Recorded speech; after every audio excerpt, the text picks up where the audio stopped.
Alo, em tới ngay sảnh Em ơi, anh sorry, anh quên mất là bạn anh Phúc anh chờ lâu quá nên bạn Phúc thằng em nhanh đi nè luôn rồi. trời ơi, làm em chạy qua quá trời luôn mà điện không nghe máy, em điện anh đâu nghe máy đâu. Em mới gọi anh tới rồi luôn nè, anh mới nghe máy luôn nè. Em gọi trên app cho anh hồi nãy giờ là mấy cuộc rồi đó, anh coi lại có phải không?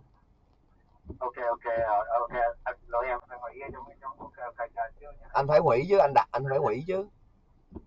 Dạ, dạ không, em quên mất rồi. Trời Dạ ơi, lỗi em nãy lỗi giờ em. ra map em đâu có chạy được. Ok. Nè đây nè mọi người, nè vẫn còn đang giáp ra map mình nha mọi người.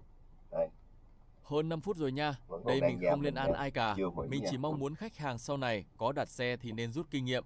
Cảm ơn. Đó mọi người thấy đó, vẫn còn đang giam mình nha. Rồi.